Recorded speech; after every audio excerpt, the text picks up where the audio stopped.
Mına men ayıl hökümetke da көп aytam. Anda özüge sana gelgen adamlar jakşına kabul alsan, ança-munça men gelip kalarsam sen jaman men jenime tiyip жүрөсүң sen.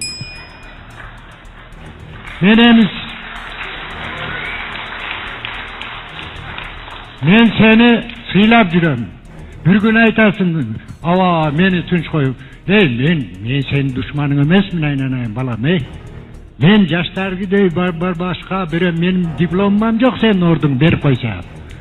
Ол эл көйгөйү менен келет, сен ошону кабыл алгын сен. Болду, аксакал мындайын кабыл алат, биз жакшылап тапшырып беребиз. Жакшынан эме. Рахмат, кийинки очередке көрөлү. Ооба. Şunu көңүлгө алып койсоңуз. Саламат болуңуз. Рахмат. Мени сынап издегениңиz үчүн рахмат айтам. Рахмат айтам. Кескелдик жебей калдыңызбы деп. Кескелдик жебей. Анан адырдын ичинде кескелдик жейбиз. Анан эптел адырдын ичине барып койсо эл кантип жашайт. Эми мына эми. Кудай буйруп мына жакшылыктарга барактар аман болгула бардыңар бар болгула. Мына президент экөөбүздүн мээнетибиз жакшылыктардан келди. Рахмат дагырым жолу. Анан 8 жыл, ушу күнгө чейин 8 жыл адырдын ичинде каскалдырга жедик. Алиги о жерде биздин үлүшүбүз жок, ич балабыз жок, адырдын ичи улам бирөөнүн ээси да, ээси бар о жердин да. Анан жөн эле жашайсың. Kaskaldırıp tutup jeyиш керек. Hiç bala жоқ. Тиригилик кылыш керекпи, бир нерсе кылыш керек. Ушинтип жашап келет урматтуу президент. Ошону мен айттым, 11 гектар жер, муну көтүңө тыгасыңбы? Абдыкерим аке, болду эмне сиз баарын айттыңыз. Элге бер, мынерде жетим жесир бар, тоголок жетимдер бар, колунда жоктор бар. Bir ошолордон сабап болсун саңа. Bir 50.000-60 миңден акча берсин, чөнтөгүңө ham өлүп кояң. Десем ham жок, унабайт. Менчик. Каттар акча жетпей, эч кандай чечим бербеди да. Мен апам Өзбекстан граждан болгондуктан мен сосетимдин атына жаздырып коюшкан мен метрикамчы. Азыр ошондуктан метрика ала албай жүрөм да азырчы. Ошол сот болду, сот ушу 2025-тен октябрга чейин 10 сот болду да, 10 соттон кийин дагы чечим чыга элек да. Чечим чыкты да, отот кол коюш керек деп бизди алып жүрөт. Ошону чечип берип коюңуздар. Эч ким караган жок. Биз акимгечен кайрылдык, сотко кайрылдык, башка жакка кайрылдык. Сотко кайра акчабыз ham калбады да. Иштейин десем иштей албайм, окуйн десем окууга тапшыра албайм да. Менчи мектептен күбөлүк беришпеди, метрикага жазып берет экен аны. Мен эч ким караган жок. Мен карап коюңузларды сурадым сиздерден. Мен ушунча убакыт аракет кылдым, жүгүрдүм, ар бир адвокат алдап кетет. Азыр дагы анда бүтөт дейт. Азыр мен бул жерге сүйлөсөм бүтпөй турган нерсе да алчы. Мен ушунча убакыт болду силердики туура ооба бүтөт деп келем, бүткөн жок. Ушуну карап бизге жарандык берип коесузбу?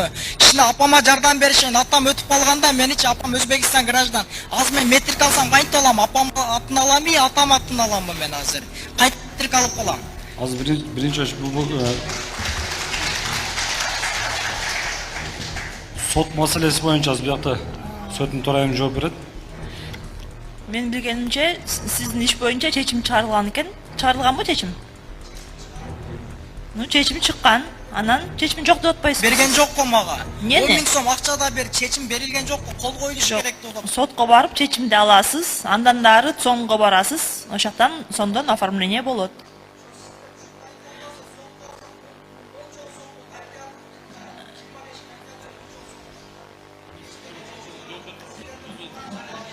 Siz boyunca çeçim çıkıptır. Barıp çeçimdi alıp, аны цонго алып барып оформление кылышыңыз керек.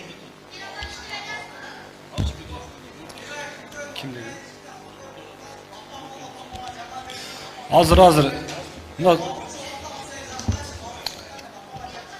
укпайсызбы? Саламатсыздарбы? Сиздин апаңызга мен азыр түшүндүрдүм. Сот күчүнө киргенден экинчи печатын ала элек экен да, ошону коюп туруп, анан цонго барыш керек. А так чечим чыккан, в их пользу. Чечим чыгыптыр. Чечимдер, соттун чечими, бардык чечимдери. Сон барбы бизде сон? 30 күндөн кийин үчүнө кирет да. Биринчи чечим берет. Андан чечим 30 күнү өткөндөн кийин эч ким даттанылбаса экинчи печатьты коюп берет. Экинчи печатьты Ассаламу жазып алейкум. берет. Чечим Исламбек, мыйзамдуу күчүнө Убайдуллаевич. кирди деп. Аз кой турсаңыз, сүйлөп атпаймынбы мен? Чечим күчүнө кирди деп экинчи печатьты коюп берет. Аны алып барып соңго алып барасыз. Эми соттун тартиби ошондой. Сиз келишиңиз керек. Келгенден кийин сизге под расписку берет чечимди. Анан 30 күндөн кийин өткөндөн кийин кайра барасыз. Чечим күчүнө кирди деп отметка коюп берет. Ошону аласыз дагы аткарууга алып барасыз. Сомго. Негизи бардык нерселерди өз убагында кылыш керек болчу да. Ошо төрөгөн күнү эле алыш керек болчу жана документтерди 20 жылдан кийин, 18 жылдан кийин эмес. Сиз жооп керекпизби, кереги жокпу? Сиз укпайсызбы? Укпай койсуз до конца. Маалымат берип коеюнбу? Саламатсыздарбы? Ушул тууралуу маалымат берип койсом, бул бала апасы төрөгөн учурда Өзбекстан жараны болгон да апасы. Анан кошунасынбы бир кыргыз жарандын атына мать одиночка деп туруп каттап койгон. Каттап булар соңго мына 2 жыл болду. 16-га чыга электе бизге келип метрик алышкан.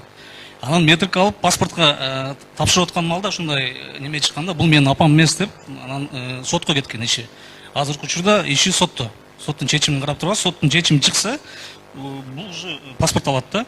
Өзү бул башында апасы туура эмес информация берип койгон да, ложный информация берип, бул менин апам деп ушундай болгон. Жаз сизге ошо экинчи печать алып келсе, канча убакытта бул жака неме Моментально эле болот ал. Бир күндө эле болот. Келет, апасы менен келет, неме кылып, соттун чечими менен паспорт айдайбыз.